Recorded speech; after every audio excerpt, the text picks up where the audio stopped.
Good morning. This is Deanne Lautenbach from Center for Deaf Blind Persons. This is our third day offering presentations for Deaf Blind Awareness Week.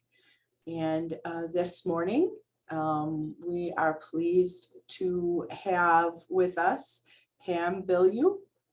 And she is the ambassador for the state of Wisconsin for the Usher Coalition. And she will be talking to you about that today. A little housekeeping before we get started with that is if you do require captioning, I ask that you turn your captioning on at the bottom of your screen. There is a toolbar. And at the bottom, you will see live transcript CC. And I'd like you to click on that to turn it on in the right-hand corner. When you pop on the arrow, it will say it will say start subtitles. I apologize, got a little distracted there. That's if you want the subtitles. I am going to have both the presenter as well as the interpreter spotlighted so that they share the screen and you will be able to see both of them during the presentation. If at any time you want to ask a question, you can use the chat or the Q&A. If you are using if you need to use shortcut keys to use chat, you need to hit Alt-H. There is no shortcut key for the question and answer. So if you are going to type a question or comment, please use Alt-H in the chat, okay? I thank you all for being here, and I am going to hand it over to our presenter, Pam. Thank you. Thank you so much for inviting me. I'm glad to be here with all of you and to give you a little picture into my world and also about the Usher Coalition and how it can help others who have Usher as well as help their families. So a little bit about myself. I'll try not to bore you with too many details. I have Usher type 2A, and I was born with deafness, which they did not discover until I was in second grade. I was basically known as a child who was a bit bratty and didn't listen to what I was told to do. And they were rather surprised I even learned how to read and was a very expressive reader in first grade. But in second grade, the school nurse was trying to call me from behind and I wasn't answering her. And she was a bit upset with me and tried to grab me from behind to get my attention. And I nearly jumped out of my skin. And she's like, my goodness, I think this young lady cannot hear. And so that started the journey of getting me tested and finding out that here I have an 80 decibel loss and trying to figure out where to go from there. My mom was a very staunch advocate on my behalf. I was only 8 years old. And, there were people telling her, send her to the deaf school, send her here, do this. And she said, I have no intention of sending my daughter 3 hours away to a school where I can't be part of her life. So she took me to the curative workshop in Green Bay, Wisconsin. And they are the first ones that said, yes, she can be helped by hearing aids. Our hearing doctor or ear, nose, and throat doctor had just told my mom, just spank her more so she will do what she told. There's nothing we can do for her hearing loss. And she was not too happy about that. But anyway, I got my first hearing aid when I was about 9 years old. And it was an incredible experience to oh my goodness, I can hear the wind going by the car window. So much I had missed up to that point. So after that, I got my second hearing aid in when I was in 7th grade, and that helped me even more as far as learning for school. Um, I I was smart. I didn't have any trouble learning. I ended up being in National Honor Society and graduated with honors. I was given scholarships to college. I became a nurse. Um, and they didn't want to let me in nursing school because they thought I wouldn't be able to hear enough. But I kind of fought that. I was able to obtain an electronic stethoscope, which in the early 80s, that was a bit novel for that time to have that kind of technology. I used a special stethoscope that was used just for vascular surgeons, so they could hear the blood rushing through the vessels to diagnose issues. So fast forward, I practiced as a nurse for 20 years or so. I took care of preemie babies when they came home from the hospital with various issues, training their parents how to care for their preemie babies, and followed them. I drove all over uh, the Milwaukee County, Racine, Kenosha, following all these various preemie babies as they came home. But then I got into doing respiratory nursing, where I cared for ventilator dependent clients in the home. And I did a lot of traveling with that as well. So I was probably about 38, 39 when I noticed that something seemed to be like there was a shadow standing beside me. And I'm like, what's going on? I feel like maybe I have horse blinders on or something. Well, long story short, here I had the start of retinitis pigmentosa.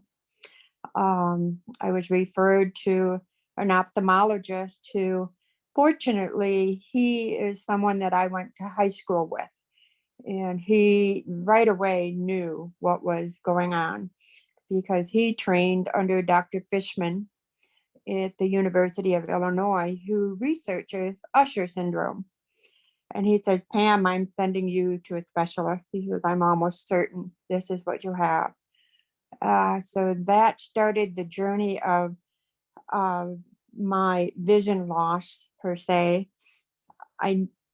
My mom, looking back before that, she knew something wasn't quite right with my eyes because I didn't see as well as other kids at night. They all would be out playing kick the can and all these fun things that they do after the sun starts to go down. And I didn't like that. I always came home. I never liked driving at night when I learned how to drive. So later on, I also developed issues with adjusting to the darkness when you come in from the bright outdoors. They were little indicators, but nothing that stood out to any eye doctor that it could be a possible issue until I saw this, what I thought was a person always standing at my side. So from age 39, I very quickly, I would say within 4 to 5 years, I went from diagnosis to legal blindness, which means I had less than 20 degrees of vision and I could no longer drive. So not driving is probably the biggest loss for me thus far with my vision, because I'm a go-getter, like to go, do, be places and be involved in things. And driving is a huge connection in that way. So um, right now, the reason I'm wearing glasses, I had surgery on my eyes a couple of days ago, so I look like I battled Muhammad Ali. So anyway, I I I have a guide dog. He's my second guide dog. His name is Senator. He's a standard poodle, and what a guide dog does for me, even though I still have usable vision, is he allows me to use the vision I have remaining to the fullest and to lessen my stress in the environment. So my most favorite saying to people is that I have enough vision to get me in trouble. And that if I start depending on the vision that I have left and getting overconfident, that's when I take falls and have issues. But with the guide dog, he navigates me around things that are in my periphery, people that are crossing my path, and I can use my central vision that I have remaining to focus ahead and to focus on my trajectory, my route where I'm going. So the guide dog has definitely been a blessing. Sometimes it's very confusing to the public because they're like, well, you can see. And I'm like, well, give me your car keys if you think I see that well. But that's often the confusion for many in the public, is that those of us with hearing or deaf blindness with Usher, there's very few of us who are totally deaf, totally blind.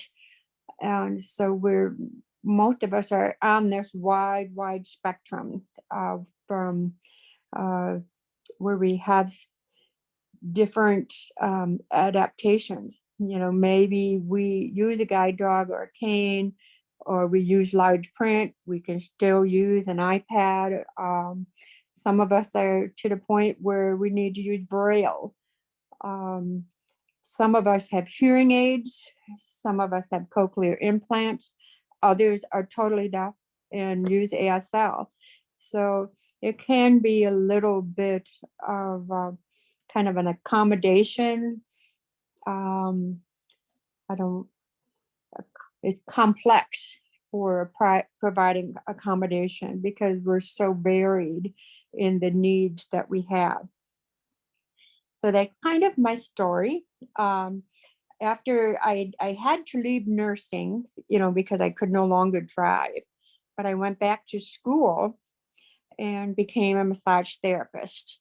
And now I have my own business, which is doing medical massage. So it's kind of utilizing my nursing experience and expertise along with massage to help people recover from pain issues, accidents, surgeries, that type of thing. I have also had the privilege of hosting internships for other visually impaired massage therapists when they finish school, to help them get adapted to the working world. And they interned with me for, I believe, 6 or 8 months. Then afterward, they opted to start a business. So now all three of us are in the same building, and we have thriving businesses, all three of us. And there are 2 other that are fully sighted therapists in the building. So we all look out for each other. And so it's been a nice community. So I thought I would just now go into Usher itself, Usher syndrome. It is the most common cause of vision or deaf blindness, and it's a genetic disorder. I'm just going to kind of scroll to my notes here.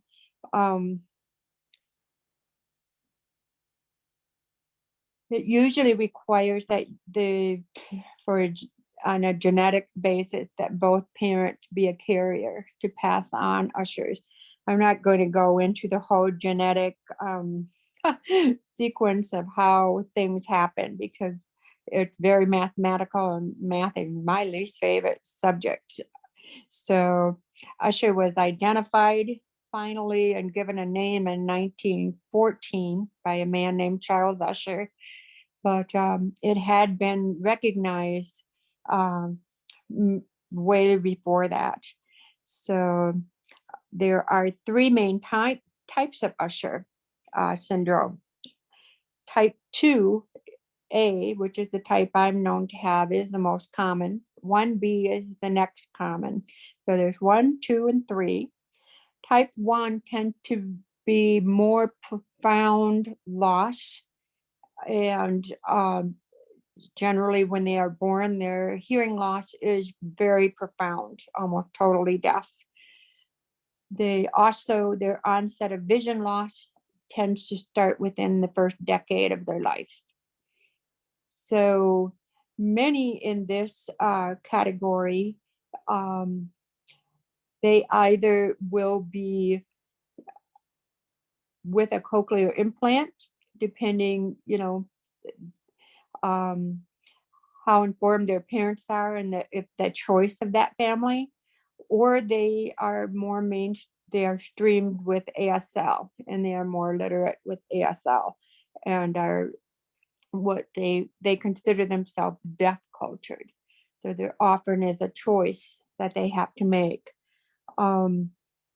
With Ushers 2, it's a little bit different. Their hearing loss is more moderate to severe, and they tend to wear hearing aids sometimes later in life after the retinitis pigmentosa starts to deteriorate in their eyes. They make a choice to go to cochlear implants because they're losing their vision. They want to have their hearing, so they're not losing both senses completely. So it's interesting seeing the diversity within the Usher community and those who have Usher and the choices that they make in order to adapt to the level of loss that they have, as well as the progression that they may have. So, and what is very important is to recognize that it's very personal and it's very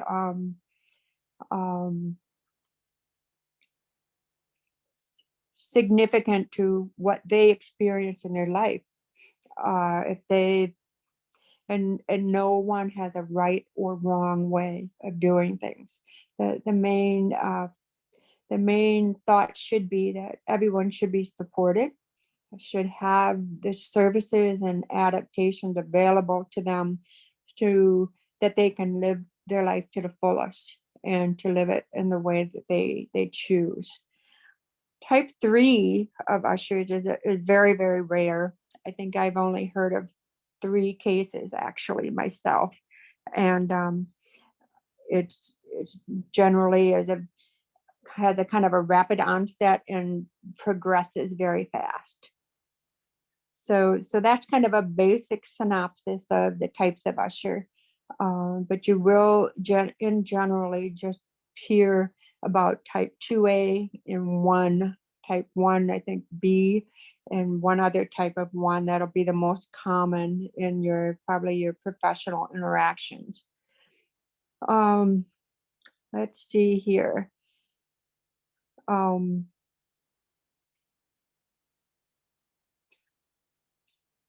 So I'm trying to remember when I got connected to the Usher Coalition, and I couldn't exactly remember because once I was diagnosed with Usher, I connected to the DVR community with Division of Vocational Rehab. They are the agency that helped me go back to school to get orientation and mobility training with a cane. And they are the community that also encouraged me to get a guide dog as soon as possible. They said those that have partial vision actually do well with a guide dog, and they can learn those skills while they still have good usable vision. So the DVR really helped me tremendously.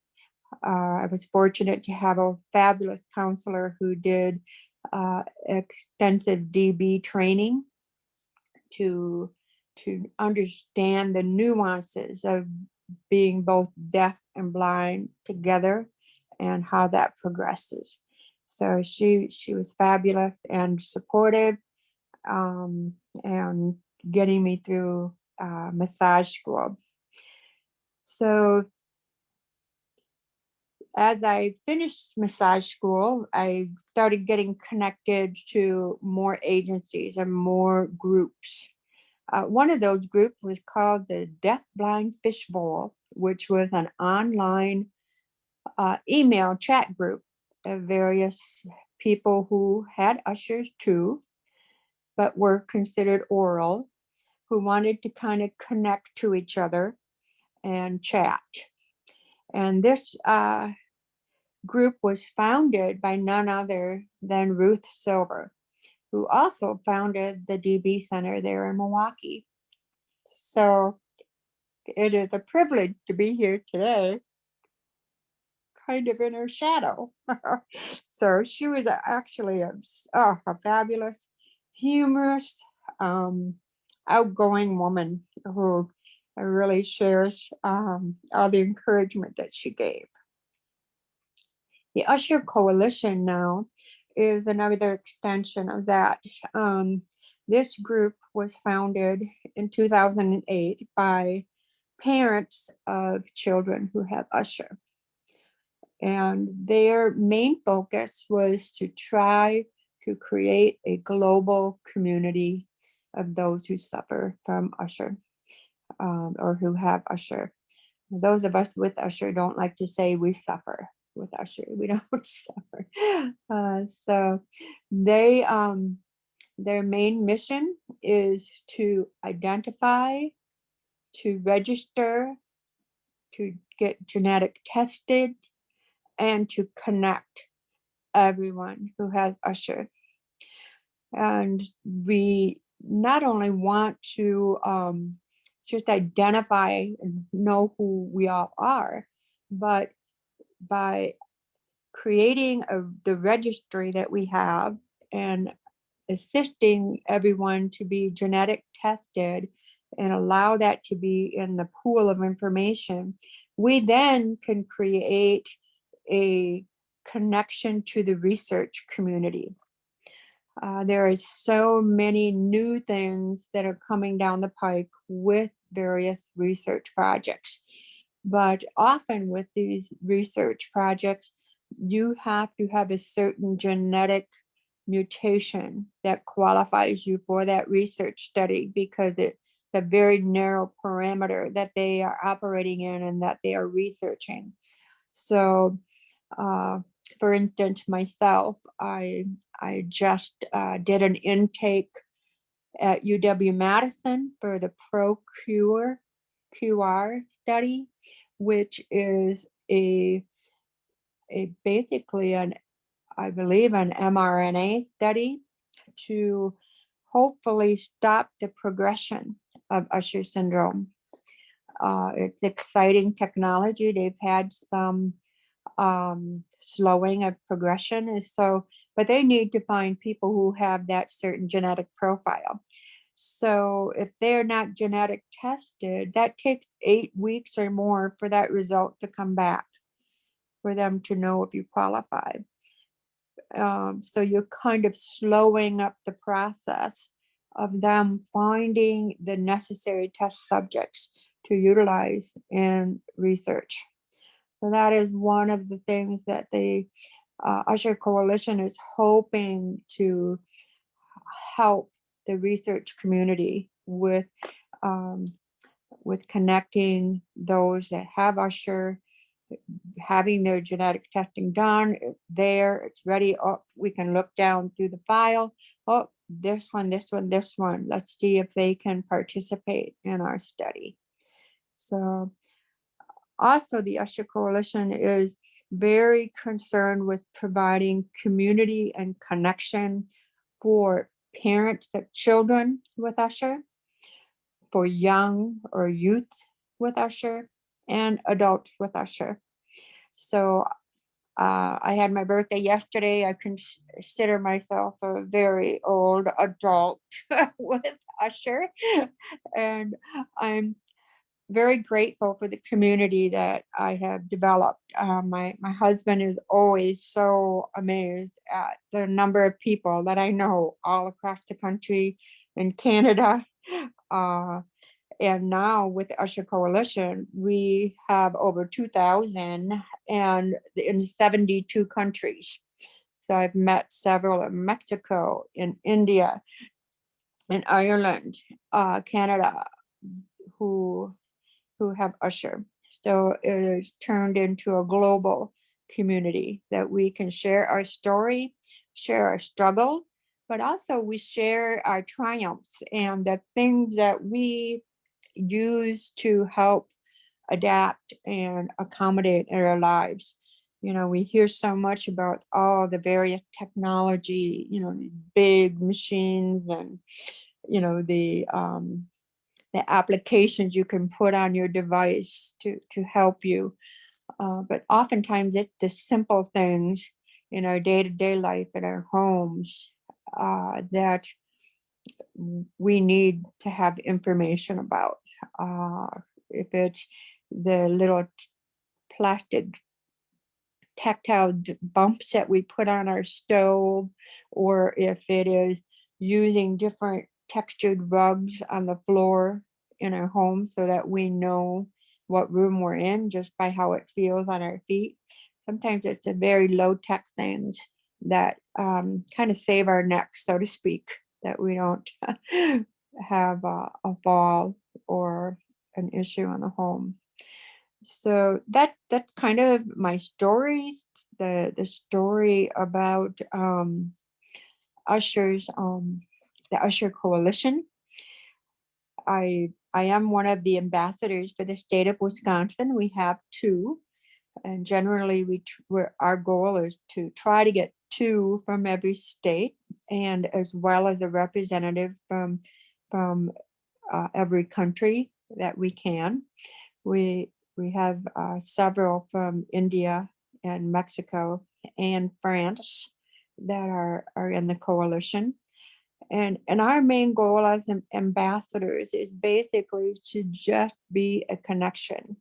So if you come across a consumer that you can refer to us, we're more than happy to be that voice by email or text to the Usher Coalition, but also as a support of someone who is walking the same journey that they're walking, and that it's not as frightening as it may sound, especially for parents who have children that have been newly diagnosed with Usher.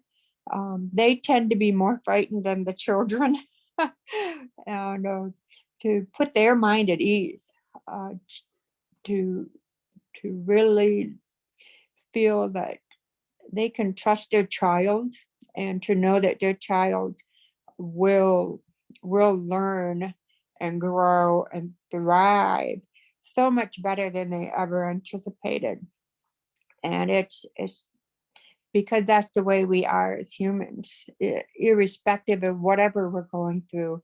We're going to make do and make the best of what we have. And so that's always been our goal. So anyway, I hope this has been informative for all of you, but please feel free to contact the Deafblind Center if you wish to get in touch with me. Otherwise, you can go to the Usher Coalition website, which is simply usher-syndrome.org. So there's an excellent website, and we can get you in touch with who you need to get more information about the Ush Trust. My tongue is not working good. Ush Trust, and for free genetic testing and the community that we're developing. So I thank Deanna and the Deafblind Center for asking me here today, and I am so grateful that you took your time to listen in, and I wish you all the best. Pam, thank you so much. If it's okay with you, I'm going to jump in. I do have a question that came up. Okay, And this is from Joan, and it says, you mentioned the fishbowl for people who are speaking deafblind. Is right. there a group for ASL or signing deafblind? Um, oh, the fishbowl. For that was a group of, it doesn't matter if you do ASL, but if you're mainly oral, what the, the people who founded that group, which Ruth Silver, and I'm trying to remember the other name, Valerie Luther, um, um, they they found that when they went to a deaf blind convention, because they didn't know ASL, that they felt a little out of the loop a little bit. And so they were trying to create a connection for those who were losing vision, who had not had that opportunity to learn ASL. That's kind of how it was for me. I was mainstreamed with my hearing loss. I never learned ASL. But then when my vision started deteriorating, I couldn't learn it. Because the hands were out of my vision range, and often the hands moved faster than my eyes could register the signs. So for me to learn sign, I probably would have to go the protactile um, sign language. Um, so so this group was formed mainly for oral. Um, so as far as for the sign language group, that I know there are several. There's Deaf Blind Thoughts on the Facebook group called Deaf Blind Thoughts, and that is primarily an ASL based group. So I'm sorry, I don't know more specifically, ASL dependent group. Yeah. This is Deanne. The comment was made that Kathy Anderson was the other person who founded the fishbowl. Hmm. And just a side note, for those of you who are joining us today, the next presenter this afternoon will be Krista McKenzie, who is one of the individuals who is one of the administrators for Deafblind Thoughts. There is another Okay. question for you.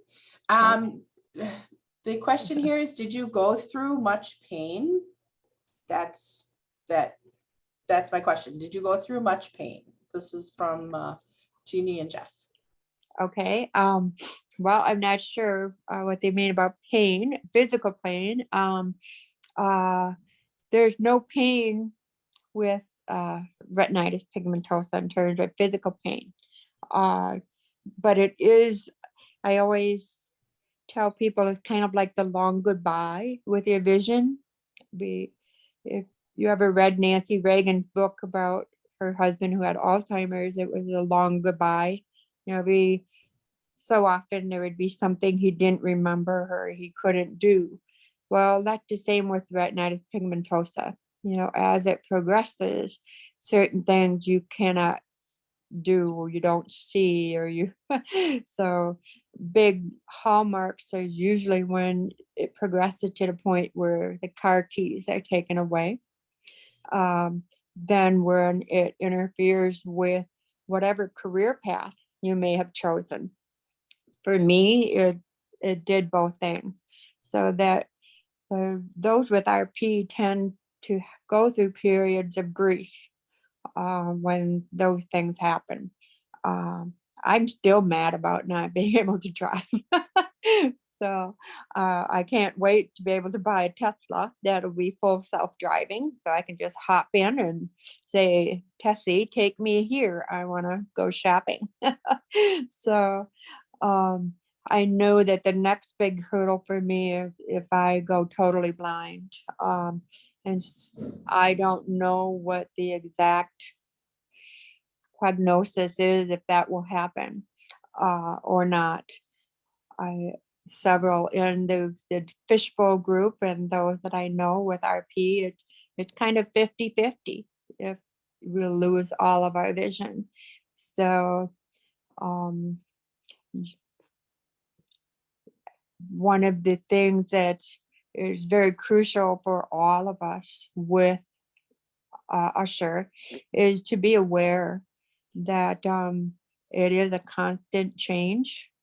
What we may have adapted to in the past and the strategies we use might not be useful going forward, that we will need to learn something else. I tried to learn Braille back how many years ago, but I had too much usable vision for it to be good. But I realized it may have to be what I do in 5 years from now. So it will require a lot of energy and tenacity uh, for me to go to that step. So having that tenacity and to realize, okay, I'm grieving today. I'm not happy with what I have lost recently, but I can give myself time to grieve and recover. And now I'm going to move on, and I'm going to learn the next thing that I need to learn. If I don't choose to learn it, well, then I have to make my world smaller. So because I won't be able to do certain things if I don't choose to learn these new things. And some have done that, and that is a personal thing. Sometimes you don't have the mental energy to learn Braille, so you might have to just do voiceover, where the screen is read to you. And many blind people do that. Uh, I'm a very much a reading type of person, so I know I'm probably gonna have to figure something out. So it's then, and I think that probably one lack that maybe in community services is for support for grief and acceptance and the ability to be resilient despite the changes. And that's what some groups really probably should put a little focus into. So, We have another question here, and beautiful segue, by the way. This is from Lisa, and she said, I'm just asking if you can tell me what coping methods work best for you and why. Coping methods. Well, my husband is a fantastic support person. He knows when I start to get quiet, there's something going on. And so he'd never been a pusher, but always a supporter. So I'm very grateful for him. For coping mechanisms is one thing is to pace myself. You when your vision and hearing is changing, it takes so much more mental energy to decipher all the stimuli. So when I'm getting tired and exhausted, I have to take my break and just let that go. Also, I have a good church community. I'm one of Jehovah's Witnesses, so I have a lot of good friends that support me that way, and a family that's aware of my situation too. So I have always been a positive person, I think. Um, and, but I realize that in the depths of whatever I'm grieving or lost, that today is just today. Tomorrow is tomorrow, and it's going to be different. So I try not to let today hold me there in a bad place. So um, the you can't your emotions don't stay static. You can have a bad day, and that's okay, but to always know that it's going to be different tomorrow. Something different will change. So um, I I guess that's the best I can tell you for coping strategy. It's not a magic bullet. Mm-mm.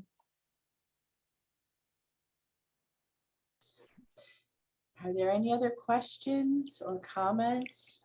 Um, Pam, thank you. The Well, thank you. information you gave us today is very wonderful, helpful. Mhm.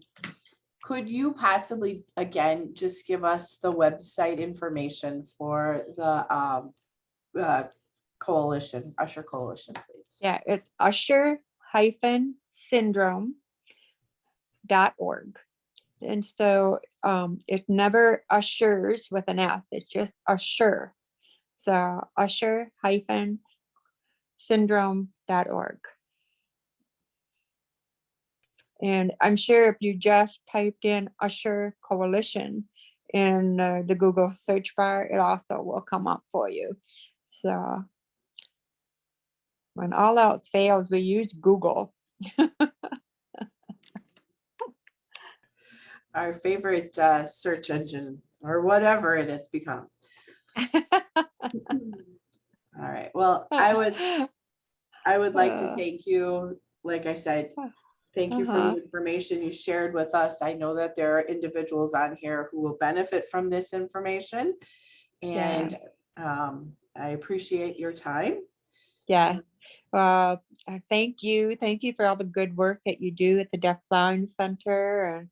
And say hello to Danny I for will me. do that. And so it's great to be with you all today, and keep up the good work for all of you, whatever your jobs entail. And so it's good to speak with you. Thank you.